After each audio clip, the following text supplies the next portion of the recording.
Ողջույն հարգելի հեռուստադիտողներ, 168 TV-ին շարունակում է աշխատանքը, եթերում ռևյուն է, տաղավարում այսօր զրուցելու եմ ստրատեգ Արսեն Հովակիմյանի հետ։ Շնորհակալ եմ, պարոն Հովակիմյան, հրավերն ընդունելու համար։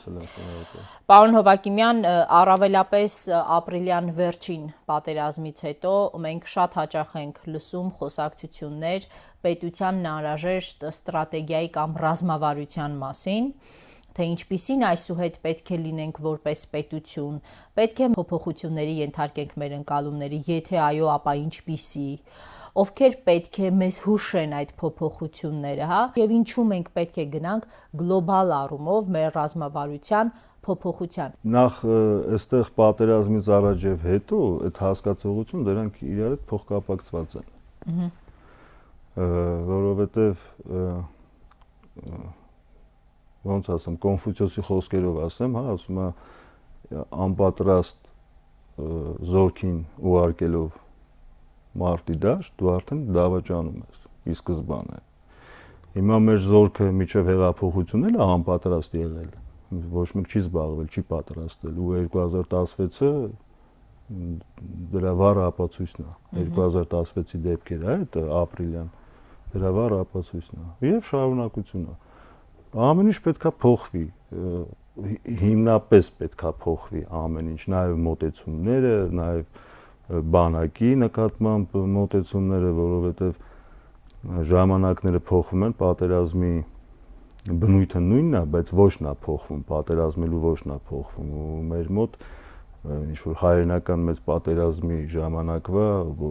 կանոններով են առաջնորդվում, նոր մեր բանակը։ Երբ դուք ասում եք անպատրաստ զորքին ուղարկեցին պատերազմի, ինչպես 2016-ին էր, այնպես նաև 20-ին, բայց տարբերություններն ահռելի են, 2016-ի պատերազմը 4 օր տևեց, 2029-ը 44 օր, թողնենք մարդկային եւ տարածքային կորուստները դեռ մի կողմ։ Չէ, նախ այստեղ պետք է հասկանանք պատերազմն ինչ է, մարտը ինչ է։ Ապրիլյանը դա պատերազմ չէր։ Դենց ասում են մարդիկ, հելնում են ժողովրդին, ասում են ապրիլյան պատերազմի մասնակից բան, դա պատերազմ չէր, դա ընդհանրապես ճակատամ թեթև ճակատամարտ էր 4 օրով։ Իսկ եթե ստրատեգորեն ես նայում դրան, դա ստուգում էին Հայաստանի, այսպես ասած, պուլսը։ Դրան ուրիշ բացատրություն չկա։ Իմաստ չկա, հասկանում եք, ինչ որ 800 ոնց էին իրանք ասում 800 հեկտար։ Հետո Սերժ Սարգսյանն ասաց, որ 400 հեկտար էր լինել։ Դե կապ չունի, ավելի վատ, կապ չունի 800 հեկտարա, 400 հեկտարա, իմաստ չունի։ Այդ հեկտարային պատերազմ չի լինում։ Ընդհանրապես պուլսը ստուգելու համար, գալով ռազմավարությանը։ Ռազմավարության ազդեցության եւ քաղաքական գործընթացների կապի մասին եկեք, խոսենք։ Դե տեսեք, առանց ստրատեգիայի ընդհանրապես գոյություն չունի ոչ պետություն, ոչ պետականություն, ոչ էլ ազգապահպանություն, ընդհանրապես ոչ մի բան գոյություն չունի առանց ստրատեգիայի։ Կլինի քաղաքականության մեջ, ինչի մեջ ուզում է լինի, ստրատեգիան ինքը կյանք է, ինքը ընդհանուր կյանք է։ Հիմա եթե սկսենք ամենասկզբից գանք, 94-ից գանք, տեսեք, բոլորը հիմա ինչ որ պետք է ասեմ, կարող է բոլորի համար անակնկալ լինի, մի քիչ անհասկանալի լինի, բայց կբացատրեմ։ Բոլորն ասում են, մենք պատերազմը հաղթել ենք 94-ին։ Մենք երբեք պատերազմ չենք հաղթել։ Որովհետև յուրաքանչյուր պատերազմի իմաստ դա խաղաղությունն է։ Հին դարերից էլ դա եկել ու կապ չունի 20-րդ դարն է, անտիկ դարաշրջանն է, կապ չունի։ Յուրաքանչյուր պատերազմը դա խաղաղությունն է։ Մենք հաղթել ենք այդ երկարատև ճակատամարտը։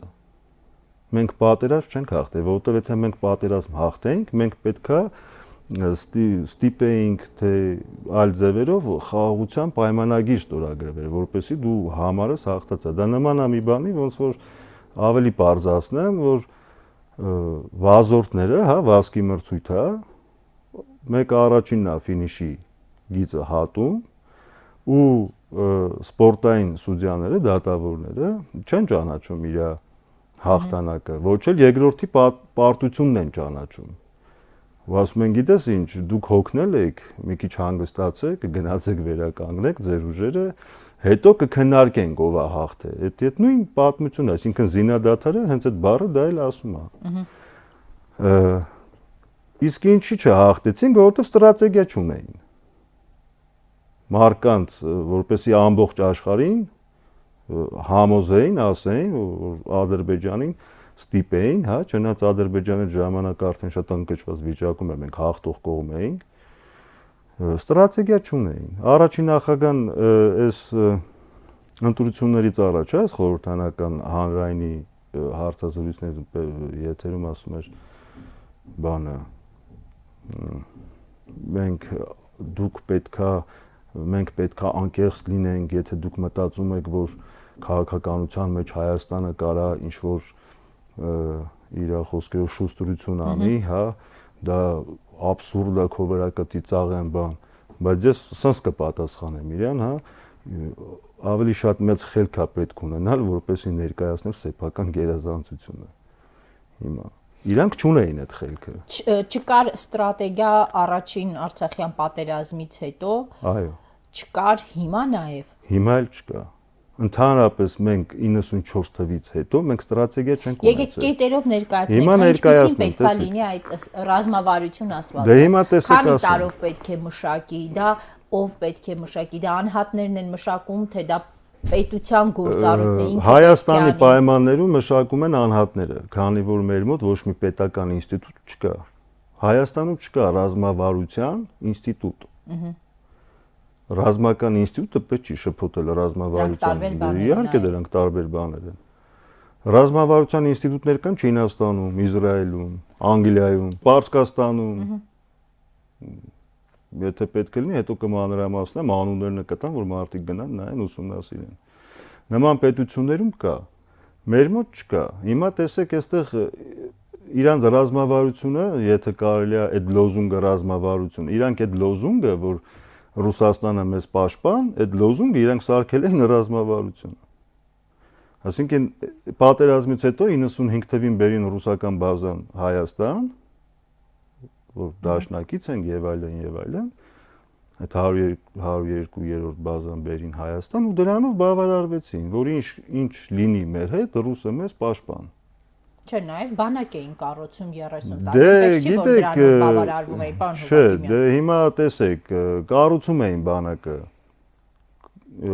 Գիտեք, եթե մի բան շարունակ սխալ եք անում, արդյունքի չես հասնում։ Ինչքան ուզում ես դու կառուցի, եթե դու սխալ ճանապարհով ես կառուցում քո բանակը, դու արդյունքի չես հասնում։ Չկա այդ արդյունքը։ Ինչպիսին պետք է կառուցեին, որ չեն կառուցել։ Բանակը կառուցելու դա միայն զենք առնելը չի, հասկանում եք, դա չի նշանակում, որ դու բանակ ես կառուցում։ Տեսեք, հիմա պատերազմի ավարտից հետո Փաշինյանի թիմը որդեգրել է այսպես բանակի արդիականացման իր մոդելը, խոսում է մի կողմից նոր ժամանակակից զենք ձեռք բերելու մասին, ամեն ինչ ասում են դեռ խոսքի մակարդակում է, հա, մյուս կողմից զինվորականների ծառայության ժամկետը կրճատելու մասին եւ դա ներկայացնում են որպես պատերազմից հետո բանակաշինության նոված գործընթաց։ Հիմա այդպես վերափոխում են բանակ, ինչ պետք է անել։ Դա հումոր է, դա ինչ վերափոխման մասին է խոսքը։ Հիմա պատերազմից հետո եկեք խոսենք մեր առաջնահերթությունների մասին, մեր ռազմավարական առաջնահերթությունների մասին, ինչ պետք է անենք։ Ամենաառաջինը պետք է ազատվել գործող նախկիններից ու գործող ներկաներից։ Ինչ ասել եք գործող նախկիններ։ Գործող նախկինները նա է, որ հիմա ժողովրդի մեջ տարածված է, չէ, նախկիններ եւ ներկա հասկացողությունը, այսինքն նախկին իշխանություն եւ ներկա իշխանություն։ Բոլորը իրար տենց են դասակարգում։ Լավ, ազատվեցինք, ինչպիսի ռազմավարություն ենք մշակում։ Ես ուզում եմ հասկանալ դուք ինչպիսի ռազմավարական առանձնահատկություններ եք տեսնում հենց Հայաստանի համար, ինչ եք առաջարկում։ Հայաստանի ռազմավարությունը պետքա այդ մշակված ռազմավարությունը ձեր ասած դետալներով պետք է ամրագրվի սահմանադրությամբ։ Ինչպես Չինաստանում, հա, Դեն Սյաոպինը եկավ 70-ական թվականներին։ Եվ իր մշակած ռազմավարություն Չինաստանի սահմանադրություն ամրագրվեց եւ այդ ռազմավարության շնորհիվ միջև այսօր Չինաստանը չի շեղվել Դրա համար Չինաստանը այսօր դարել է գերտերություն։ Երբ որ քո երկրում չի գործում ազգասեր, ազգապահպան, հա, ազգի խնդիրներով առաջնորդվող անձնավորություն, դու ինչ ռազմավարություն ուզում ես մշակի այդ տվյալ երկրում, նա չի աշխատելու այդ ռազմավարությունը, հասկանում եք։ Դրա համար այստեղ ամենակարևորը հիմքից պետք է, դա հիմքն է։ Դա այդ փոփոխությունը դա հիմքն է։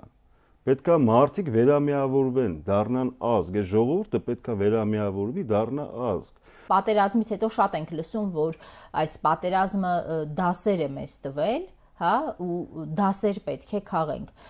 Գնալով դասերին, կրթության ոլորտից սկսած մենք ինչ պետք է անենք, ինչը պետք է փոխենք, որովհետև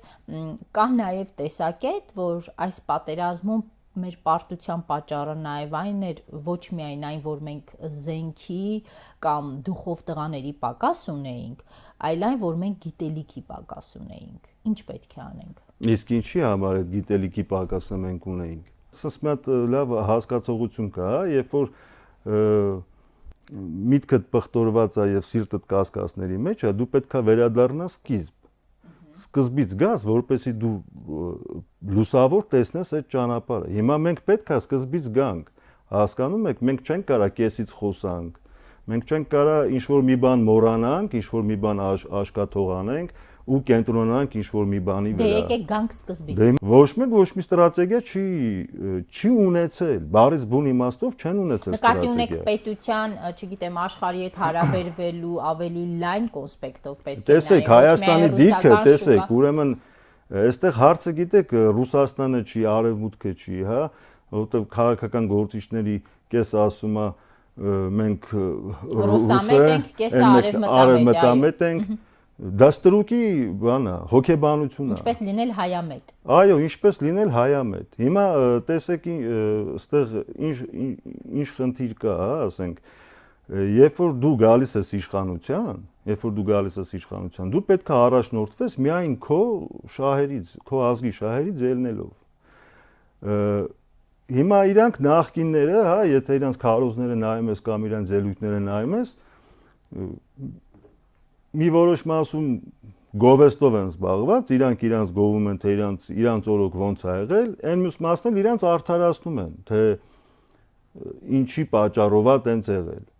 Հիմա այդ դրանց լավ պատասխաններ կա, հա, ասում է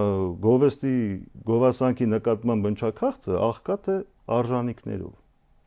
Իսկ յուրաքանչյուր արդարացում ողողված է ստով։ Հասկանում եք։ Դա հին փիլիսոփաները ասել են ու դա ակտուալ է մինչև այսօր։ Ոչ մեկ ոչինչ չի արել, ընդհանրապես ոչ մեկ ոչինչ չի արել։ Բա որ ոչ մեկ ոչինչ չի արել, ինչպես էլ ստացվել, որ 30 տարի մենք ունեինք իշխանության ինչ որ մակարդակ եւ միայն 2020-ին կամ 18-ից հետո հայտնվեցինք այս վիճակում։ Գիտեք, մենք այս վիճակում ոչ թե 2018, եթե մենք ուզում ենք հասկանանք, հա, ճշմարտությունը ոնց է եղել, մենք պետք է սկզբից գանք, մենք չպետք է ուղիղից ուղիղ բան չկա այս աշխարհում։ Ու ճշմարտությունից ճշմարիտ բան չկա այս աշխարհում։ Ինչքան էլ դառը հնչի ճշմարտությունը, ինչքան էլ շատերին հաճելի չլինի ճշմարտությունը, հա, որովհետև ասում եմ ճշմարտության ձայնը ականջին տհաճ է։ Այս թուրը պատերազմի 30 տարի կախված է եղել մեր ազգի գլխին եւ ճոճվել է։ Չի եղել ստրատեգիա։ Այո, չի եղել ստրատեգիա։ Պետության երկարաժամկետ ստրատեգիա կրթության ոլորտում, ստրատեգիա բանակաշինության հարցում եւ տարբեր ոլորտներում։ Այո։ Լավ, եկեք հիմա վերադառնանք մեր օրեր։ Ես մի բան ասեմ, ինչ խոսում ենք, մեր օրերի մասն ենք խոսում։ Տեսեք, ես մի բան ասեմ, Հայաստանի սնունդը ներմուծում են օլիգարխները։ Սնունդը։ Հիմա եթե պետությունը ստրատեգիա ունենար, սնունդը դա ամենակարևոր ռազմական ոնց ասեմ, օբյեկտներից մեկն է, որ պետքա պետությունը դա իր վրա վերցնի։ Հասկանում եք։ Որոշ մարդիկ, ասենք, անհատները ներմուծում են քո ամբողջ Հայաստանի սնունդը։ Ձեր ստրատեգիկ կետերից մեկը բացահայտեցինք։ Դե հա, բայց ես չեմ ուզում շատ բաց։ Հա, բայց ես չեմ ուզում, հա, իհարկե, մենակ դա չէ, շատ բաներ պետքա պետությունը վերցներ իր վրա ու չի վերցրել, հասկանում եք։ Օրինակ կրթության ոլորտում ինչ պետք է աներ, որ չի արել։ Դե նորից անիմաստ եմ համարում այդ մասին խոսալը, կրթության ոլորտում է շատ բաներ կար, որ պետքա անեին ու չեն արել։ Օրինակ տեսեք, թեթև ասեմ էլի, որ որպեսզի ինձ դուրս չգա եկել եմ ոչ մի բան չպատասխանում։ Թեթև ասեմ, Չինաստանով օրինակը բերեմ կամ Իսրայելով օրինակը բերեմ, որ պատկերավոր լինի։ Դպրոցներից ընտրում են երեխաներին։ Ով ինչ տաղանդով, որ օժտված է։ Սենց մակերեսային եմ էլի ասում, շատ չեմ ուզում մանրանալ։ Այդ երեխաներին ընտրում են, պետությունը սկսում է ֆինանսավորել այդ երեխաներին, ռազմավարության ինստիտուտ են տանում եւ աճացնում են որպես պետական կադր։ Ենթադրենք մեկը, ասենք, լավ համակարգիչներից հասկանում, հա, ասենք մի երեխա, եթե տեսնում են այդ պոտենցիալն իր մեջ կա, տանում են որպես խակեր իրան, հա, պետության համար ինքը ծառայում։ Ու այսօր եթե լուրերը միացնում եք, Ամերիկան տարին մեկ ասում է, հա, Չինաստանի խակերները մեր Պենտագոնի բանը կոտրեցին, ասենք։ Ստրատեգիան դա է, կրթությունը դա է, կրթությունը նա չի, որ դու գնաս այնտեղ անգլերեն սովորես, չգիտեմ, անգլերեն խոսաս եւ այլն եւ այլն։ Կրթական համակարգում դա ստրատեգիկ մոտեցում է կրթական համակարգում։ Եթե չկա այդ հասարակ մոտեցումը, դու քո կրթության մեջ չունես ստրատեգիկ մոտեցում, որովհետև այդ նույն ձևի Աֆրիկայում էլ են կրթվում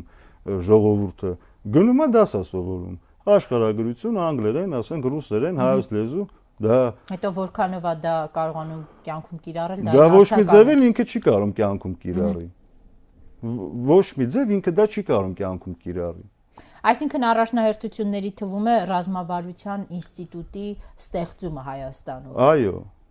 Այո, յուրաքանչյուր գործող հզոր գերտերություն, հիմա նոր ռուսները, ռուսական դաշնությունը, նոր ստեղծում է այդ ինստիտուտը։ Իրանց մոտ, նոր։ Մենք ինչու չենք ստեղծում ունենալով Թուրքիայի եւ Ադրբեջանի նման Հիմա տեսեք թշնամի Տեսեք, եւ մարտահրավեր։ Տեսեք, ես որ ասում եմ այդ ռուսական բազան բերեցին ու դրանով սահմանափակվեցին, այս նույն վիճակում Հայաստանի Թուրքիան էր 1951 թվին։ Ամերիկայի բազաները բերեցին Ադանայից մի քիչ հեռու տեղադրեցին։ 1952 թվին Թուրքիան մտավ ՆԱՏՕ։ Հիմա Թուրքիան այնքան է զարգացել, որ երբեմն քաղաքական դաշտում նայում եք, հա, առիթ անառիթ ասում է Ամերիկային, ասում է բազաները հավաքի գնայինք երկրից։ Այսինքն նույնիսկ էլ պետք չէ։ ՆԱՏՕ-ի երկրորդ հզոր բանակն է դառել։ Այսինքն իրենք ունեցել են պետության մակարդակում երկարաժամկետ հեռանկար Այո, ու միջև հիմա իրենք շարժվում են։ Իրանց երկարաժամկետ ստրատեգիան օսմանական կայսրությունն է։ Մերը ո՞րն է։ Մենք կենցաղային կասեցինք։ Մենք օրով ապրող ազգ ենք։ Օրով սոցիալական խնդիրներով ախր դա նորմալ չեն կարող անել։ Կենցաղային ստրատեգիա է մեր մոտ։ Կենցաղով ապրող իշխանավորներ, ժողովուրդ, կենցաղ, զուտ կենցաղ,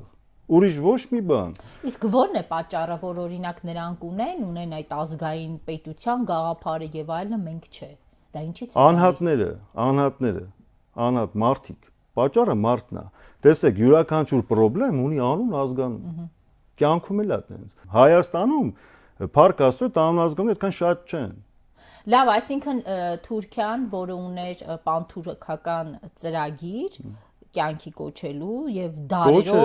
դարերով գնաց դրան։ Ես ինչի եմ ասում, այո։ Մեզ մոտ հենց այդ դարավոր երազանքներ բացակայում։ Հենց ամբողջ խնդիրը նրա մեջ է, որ հայերը 1700 տարի մենք պետություն չենք ունեցել։ Մեր խնդիրը գիտեք ինչի մեջ է։ Սա կորցնենք ու դրա մասին երգենք։ Այո, անընդհատ պատմական հայրենիքի ծավալները ավելացնենք, իրական հայրենիքին նվազեցնենք։ Դե տեսեք, այսպեսի խոսք կա, եթե ներկայով պարծենալու բան չունես, պարծենալու ես անցյալով։ Հայերը 1700 տարի պարծենում են Տիգրան Մեծով։ Ուրիշ նոր բան չունեն պարծենալ։ Պատկերացնում եք 2000 տարի է, Տիգրան Մեծ 2150 տարի առաջ է։ Մենք 2150 տարի չունենք ոչ մի բան, որ բարձենանք, հասկանում եք։ Ու այդ ժողովուրդը, որ իր բերանները բացում են, իրար վիրավորում են, ես խորհուրդ կտամ բերանները փակեն, աշկերտները բացեն եւ ականջները, որտեւ ականջները մարդուն դիզայնի համար չի տրված։ Լսեն, հասկանան, հասկանում եք։ Չունենք, մենք դա չունենք։ Տեսեք, ստրատեգիան ես ինչ եմ ասում, սահմանադրությամբ ընդունվի այդ կետերը ստրատեգիայի, որ քանի որ ընտրությունները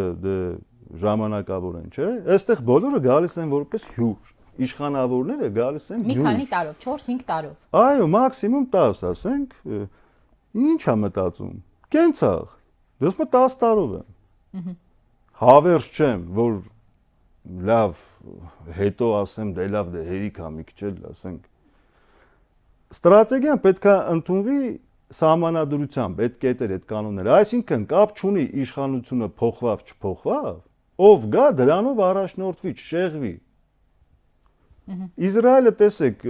Հայաստանից պուճուր է, 22000 քառակուսի կիլոմետր է։ Ռուսների գեներալների խոսքով իրանք այտենց պուճուր պետությունները անվանում են մի բոմբանի պետություն։ Այտենց պուճուր պետությունները Հայաստան, Իսրայել։ Բայց տեսեք ինչ է անում ամբողջը։ Ատոմային բոմբ ունի Իսրայելը։ Իսրայելը ո՞նց է առաջնորդվում։ Իրանց տորայով, իրանց տորայի կանոններով։ Այդ տորայի կանոնները, այսինքն մեր Աստվածաշնչի կանոններն է։ Ու դե մի քիչ ձևափոխած, հա, իրանց հարմարացրած։ Այո, իրենց միջավայրով։ Հա, իրանց հարմարացրած։ Իրանք առաջնորդվում են դրանով։ Այնտեղ տեսեք, յուրաքանչյուր հարուստ, բացի նրանից, որ ինքը մուծում է հարկերը եւ այլն եւ այլն, կանոնները շատ հստակ են իրենց մոտ։ Շատ հստակ է, եթե չեն անում, վերացնում են այդ մարդուն բարձրապես։ Իրանց հատուկ ծառայությունները։ Հիմա ես չեմ ուզում այդ մասին շատ բարձրաձայնեմ։ Վճարում են 10-անորդ։ 10-անորդ հասկացողությունը գիտեք ինչ է։ Դե մեր մոտ էլ կա մեր եկեղեցի։ Դե այդ եմ ասում, մեր աստվածաշնչյան կանոններն է։ Պարզապես իրենք պահում են մենք ոչ։ Իրենք պահում են։ Իրենք պահում են։ Տեսեք, մի քանի տարի առաջ հաշուտ իրանց վարչապետին թունավորեցին, հետո նախագահին սպանեցին։ Քանի որ դուք ասացիք, մենք այն ազգն ենք, որը անընդհատ երազում է նաև եւ պատմականորեն ստացվել է այնպես, որ ընդամենը 3 միլիոնը Հայաստանում է, 10 միլիոնը աշխարհով մեկ սփռված։ Դե հիմա հստակ չի, գուցե 8 միլիոն են, գուցե Հայաստանում 2.5 միլիոն են։ Այնուամենայնիվ մեր աշխարհով մեկ ավելի շատ են, քան բուն Հայաստանում։ Հետևաբար այդ ռազմավարության մշակման հարցում ինչ դերակատարում պետք է ունենա Սփյուռքը։ Տեսեք, ձեր Սփյուռքը ինչ դերակատարում պետք է ունենա։ Նախ Սփյուռքի հետ աշխատել է պետք։ Հասկանում եք, աշխատել է պետք, Սփյուռքի հետ այսքան ժամանակ ոչ մեկ չի աշխատել։ Ընդհանրապես ոչ մեկ չի աշխատել։ Այսինքն աշխատել նկատի ունեն բերել իրենց ներգրավել հայաստանյան կյանքին։ Սփյուռքը, տեսեք, ախր ոնց ասեմ, որ ավելի ճիշտ լինի, հա։ Սփյուռքի հետ աշխատելը դա ազգային գաղափարախոսության աշխատանք է պետք։ Ազգային գաղափարախոսության աշխատանք։ Եթե Սփյուռքից մեկը գալիս է այստեղ չամիջի ինչ որ գործարան է բացում, դե ծիծաղելի է էլի, որ ասես հիմա մասնավորապես մենք ինչ պետք է անենք այս հարցում։ Հիմա, տեսեք, ասում եք մեկ տարբերակ, հստակ ասում եք սահմանադրությամբ դրեք եւ ռազմավարություն գետ հաստատեք։ Դե հիմա ով դնի, սահմանադրությունն են գրել պատրաստվում մշակել, գիտեք, ստեղծվել է հանձնաժողով, ես լսել եմ, որ սահմանադրությունն են ուզում փոխեն։ Այո, սահմանադրությունն են ուզում փոխել համապատասխան։ Վերադառնան հին նախագահական։ Այո, ոչ միայն կառավարման մոդելն է փոխվելու, բնականաբար այնտեղ նաև ահագին փոփոխություն։ Դե պետք է սպասենք, մինչև այդ փոփոխությունը տեղի ունենա։ Այսինքն Սփյուռքին բերել ներգրավել հայաստանյան կյանքի եւ Սփյուռքը չդիտարկել ուղակի որպես փողի աղբյուր։ Այո։ Աշխատանք ասվածը այս համատեքստում պետք է դիտարկենք։ Տեսեք, երբ որ դուք ես ուզում եմ հասկանամ, թե դուք ինչ եք հասկանում, որ ասում եք Սփյուռքին բերեն Հայաստան։ Օրինակ, Սփյուռքի հայտնի դեմքերին բերել ներգրավել հայաստանյան քաղաքական կյանքին։ Ինչ եք հասկանում այդ ներգրավել։ Օրինակ, բերել մարդկանց հրավիրել, որպեսզի գան Հայաստանում, չգիտեմ, պաշտոններ զբաղեցնեն, չզբաղեցնեն։ Չէ, այդպես բան չի լինի։ Ահա, հիմա Օրինակ, դա սխալ մոտեցում է։ չգիտեմ, եթե լսել եք սոցիալական ձեռներից Ռուբեն Վարդանյանին, գործարար Վարդանյանն ասում է, որ պետք է սահմանադրությամբ ամրագրվի, որ Սփյուռքի հայերը գան Հայաստանում կարողանան պաշտոններ զբաղեցնել, որևէ խոչընդոտող հանգամանք չլինի քաղաքացիության հետ կապված։ Ինչու օրինակ ըստ Դե հիմա տեսեք, դե ասեմ, հենց ռազմավարությունը հենց կայանում է դրանում, որ դու պետք է ամեն ինչի մեջ նախ վտանգ տեսնես։ Կա վտանգ։ Իհարկե կա։ Որն է վտանգը։ Շատ վտանգներ կա։ Այդ որ ինքը ասենք Սփյուռքի հայ է, դա դեռ չի նշանակում, որ ինքը հայ է։ Հասկանում եք։ Ինչպիսի վտանգներ եք։ Հայաստանում էլ լիքը ապրող հայեր կան, չէ՞, բայց չի նշանակում, որ ինքը հայ է։ Բայց դուք ինչ վտանգներ եք տեսնում։ Տարբեր վտանգներ, գործակալներ, բան եւ այլն եւ այլն, շատ տարբեր վտանգներ։ Ու ասենք շատ չեմ ուզում մանրանամ, կա այդ երևույթը։ Գաղտնիք չեմ ասել, ասենք հանրության մեջ պատտվում է լուրերը, հա, Անգլիայից բերեցին, Սփյուռքահայ է, էլի փաստորեն, Անգլիայից բերեցին դրին նախագահ։ Գնաց Անգլիա, ընդդեից ասեց բայ-բայ։ Ինչ մոտեցում է։ Դուք ամեն ինչ, տեսեք, Քրիստոս ասում է ամեն ինչ ձեր աչքի առաջ, դուք չեք տեսնում։ Տեսնելով ոչ տեսնում եք, լսելով էլ ոչ էլ լսում եք։ Չի կարելի, այդ մարկանց նախ տեսեք, օրինակ ռազմավարությունը նաև Սփյուռքը, երբ որ վերադառնա Հայաստան, երբ որ դու բնակեցնես քո Հայաստանը, հա, որ աբսուրդ է, չէ՞, դու ունես պետություն, բայց քո ժողովուրդը գնում է քոչվորի կյանքով է ապրում։ Աբսուրդ է, դու ունես պետություն, քրդերը այսքան ժամանակ կռիվ են անում, որ պետություն ստեղծեն։ Դու ունես պետություն, ստեղից գնում ես։ Հիմա ինչ անենք, որ Հիմա տեսեք, այս Սփյուռքը որ գալիս է Հայաստան, չէ՞, որպեսզի դու իրան բերես, ռազմավարության կետերից մեկն է, եթե դե տարածված է, չէ՞, ժողովուրդը նաև հումորներ են անում դրա վերաբերյալ, չէ՞, բաբամ գնա մեր երկիրը մեռնեն, բան, ստեղ էլ մարդիկ ասում են, սա ու գերեզմանոց չի քո համար, ասենք։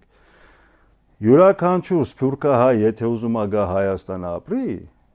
ոնց է դեսպանատներում, ասենք, եթե գնում ես, ասենք, Ամերիկա կամ այլտեղ, դու հարցազրույց ես անցնում։ Դու պետք է գաս քո Հայաստանի պատմության հարցազրույցը անցնես։ Այլապես դու հայ չես։ Հասկանում եք, հայը նա չի, որ դու անկախ քո կամքից ծնվել ես, հայերի միջավայրում, կրում ես զյան ազգանունը, կրում ես ինչ-որ հայկական անուն ու դու քեզ հռչակում ես հայ։ Հայը դա չի։ Հայը պետք է լինի գաղափարապես հայ, դու պետք է լինես գաղափարապես հայ։ Բառից բուն իմաստով։ Այսինքն Եթե դու հայ ես, ապրում ես ուզբեկի հայացքներով, դու ավելի շատ ուզբեկ ես։ Պարզապես հայ արտաքինով, հասկանում եք, ասենք դա տարական բաներ է, որ մարդիկ պետք է հասկանան։ Դրանք տարական բաներ է։ Սփյուռքի հետ հարաբերությունների առողջացումը այս տեսանկյունից պետք է դիտարկեն փաստորեն նաև։ Այո։ Բա դուք տեսեք, ասենք մարդիկ ծնվել են մի քանի սերունդ Լիբանանում։ Չէ՞։ Ոչ հայերեն գիտի, ոչ մի բան չգիտի։ Եթե դուք դա համարում եք, որ ինքը հայ է, ես չեմ համարում, որովհետև ես դրա ապացույցը չունեմ, որ ինքը հայ է։ Հա ինքը ասում է, փաբամ իմ ազգանունը Յանա, բան։ Հա հասկացանք, եղբայր։ Դու ինչ գիտես Հայաստանից։ Ոչինչ։ Ազգային ռազմավարության մեջ նաև այս կետն է առաջարկվում։ Իհարկե, դու շատ կետեր կա, հասկանում եք, որ այս երկիրը շատ հնարավոր է, տեսեք, 30 տարի է, ես հիշում եմ մի քանի տարի որ քաղաքական գործիչներ ասում են ինչի ոտքի չեք կանգնում, ասում են մենք դեռ չոչ ենք անում։ Ինչպես ոտքի կանգնել, առավելապես պատերազմից հետո, պարոն Հովակիմյան, շատ է չէ խոսվում, մենք պարտված ենք, ընկճված ենք, պետք է ապրենք այդ պարտության գիտակցումը լիարժեք ու կարողանանք ոտքի կանգնել։ Հիմա ինչպես ոտքի կանգնել, ռեսուրսներն ու շանսերն ունենք։ Մենք հիմա նույնիսկ պատերազմը չենք պարտվել։ Բա ինչ ենք արել։ Ճակատամարտն ենք պարտվել։ Ինչի համար այսօր Ալիևը ստիպում ամեն գնով, որ ստորագրվի այդ փաստաթղթերը, խաղաղության պայմանագիրը, որպեսզի ինքը հռչակվի հաղթող կողմ։ Հիմա ինքը հայտնվել է նույն վիճակում, ինչ մենք էինք 30 տարի։ Հասկանում եք։ Պետք է թույլ չտանք դա փաստորեն։ Ով թույլ չտա։ Դուք տեսնում եք, պատերազմում են բանակներն էլ, պետություններն էլ, գործող իշխանությունը։ Ով է պատասխանատու մեր քաղաքական կյանքի համար, իշխանությունը։ Գաղափարապես, հա, այդպես պետք է լինի։ Բայց ով է պատասխանատու եղել այսքան ժամանակ միջև այսօր, ոչ մեկ։ Ոչ մեկ պատասխանատու չի եղել։ Հետևաբար ինչ պետք է անենք ամփոփելով մեր հաղորդումը։ Մենք ինչ պետք է հիմա անենք։ Պետքա փոխվեն, բոլորը պետքա փոխվեն, հասկանում եք։ Նկատի ունեք համակարգերի փոփոխություն, Ոչ, թե նկատի ունեմ մտածողության մարդկանց փոփոխություն։ փոփոխություն, որովհետև նորից եմ ասում, յուրաքանչյուր խնդրեմ, Աղավնի ջան, ունի անուն, ազգանուն։ Ստեղծվել է սահմանադրական բարեփոխումների հանձնաժողով, ակտիվորեն աշխատում են, արդեն նիստեր են գումարում, կազմն է հայտնի։ Դուք որպես ստրատեգ պատրաստ եք ինչ-որ առաջարկներ ներկայացնել։ Ոչ։ Ինչու։ Իմաստ չունի, ում առաջարկեմ։ Մի հատ ինձ ասեք, ում առաջարկեմ։ Մի հատ անուն ազգանուն տվեք, ասեք սա հայամետ է։ Օրինակ Նիկոլ Փաշինյանին տանեք սեղանին դնեք ձեր բոլոր առաջարկները ազգային ռազմավարության վերաբերյալ։ Ժամանակին Նիկոլ Փաշինյանի սեղանին դրվել է Տիգրան Մեծֆիլմի պրոյեկտը, ու մերժվել է։ Ինչ հիմնավորմամբ։ Ես չգիտեմ այդ հիմնավորումը։ Այսինքն չեք պատրաստվում նաև այս մակարդակում փորձել ձեր առաջարկները տեղ հասցնել, որովհետև պարոն Հովակիմյան, մենք որքան էլ խոսենք փոփոխությունների, առաջնահերթությունների մասին, պարզ է, չէ, որ դրանք կյանքի են կոչում պետական մարմինները։ Հետևաբար, եթե մենք ունենք գաղափարներ ծրագրեր պետական մարմինների, նորից եմ ասում, այդ պետական մարմիններ, ինստիտուտներ, հա, եւ այլն, դա ով է ղեկավարում։ Իշխանությունը, օրվա քաղաքական իշխանությունը։ Իշխանությունը ով է, մարդն է։ Հասկանում եք, մարդն է։ Պետք է ազատվել այդ մարկանցից, պարզապես, հասկանում եք։ Նոր խոսել ռազմավարության մասին։ Իհարկե, որովհետև հիմա ընդհանրապես իմաստ չունի խոսել ռազմավարության մասին։ Դուք ասում եք իմաստ չունի, բայց պատերազմից ընդամենը օրեր առաջ Նիկոլ Փաշինյանը հրապարակեց, հիշում եք, Մատենադարանում մինչև 2050 թվական Հայաստանի ռազմավարությունը։ Այդ պատմություն, հա, հիշում եմ, ծանոթ եմ, այնտեղ եթե դա գիտեք, այդ որ կարդացի մի հատ հետաքրքիր։ Թե ֆուտբոլի հավաքականը որտեղ պետք է լինի, ինչ պետք է լինի։ Այդ կարդացի մի հատ հետաքրքիր պատմություն հիշեցի, շատ լավ պատմություն է, ուրեմն մեծ քաղաք է լինում շատ հին ժամանակներում, որտեղ որ քահանա չի գործել, ահագին տարիներ։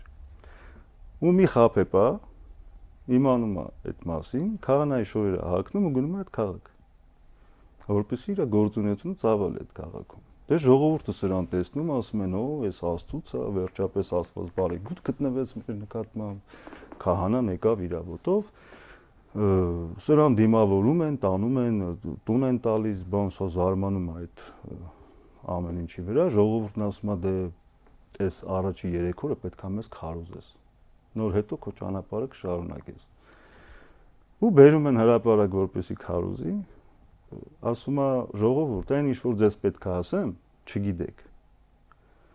Դրա համար կարիք չկա ձեզ ասելու։ Ու այս ժողովուրդը ասենց հա, ինչ իմաստուն մարդ, հայ մարդ, մենք էս ինչ անհարմար վիճակի մեջ ենք մտածում, մենք տգետ ենք, բան ենք, եկեք պայմանավորվենք երկրորդ օրվա համար, որ ասենք գիտենք։ Երկրորդ օրն են բերում, սա նորից ասում է ժողովուրդ, այն ինչ որ ձեզ պետք է ասեմ, ժողովուրդը գոռում է գիտենք, ասում է դե որ գիտեք, իմաստ չկա ասելու։ Ու այս ժողովուրդը էլի սենց բանի մեջ ասում են լավ, դե ոնց անենք երրորդ օրը վերջի օրն է մնացել, հեսա գնում է քահանան, բան։ Եկեք կեսս ասենք գիտենք, կեսս ասենք չգիտենք, դե դրանք ինչ կասի էլի։ Ну, երրորդ օրը ասում է ժողովուրդ, այն ինչ որ ձեզ պետք է ասեմ, կեսը գոռում է գիտենք, կեսը գոռում է չգիտենք, ասում է դե իմացող մասը թող ասի չիմացող մասին։ Հասկանում եք, հիմա ժողովուրդն էլ է այդ վիճակի մեջ, ու այդ քարոզիչներն են այդ քահանայի դերով։ Ժողովուրդը գիտի որ գիտի, ամոթանում ասի չգիտեմ։ Այն մասը ասում է չգիտեմ, այն մասը ասում է գիտեմ, այս սրանք էլ ասում են դե իրար ասեք։ Ու համարվում են իրանց այդ ամբողջ բանը ստացված։ Հասկանում եք։ Չստացված էր այդ ռազմավարությունը մինչև 2050-ին, որ ներկայացվեց։ Դե գիտեք, այնտեղ արդեն թիվը մինչև 2050, դա արդեն կարելի է չծանոթանալ այդ ծրագրի հետ։ Ինչ է նշանակում մինչև 2050։ Մեր ռազմավարությունը պետք է լինի հայամետ ու հավերժ։ Ինչքան որ հայը գոյություն ունի, այդ ռազմավարությունը պետք է լինի։ Շնորհակալ եմ։ Խնդրեմ։ Հարգելի հեռուստադիտողներ, հիշեցնեմ 168 TV եթերում ես զրուցում էի ստրատեգ Արսեն Հովակիմյանի հետ։ Ցտեսություն։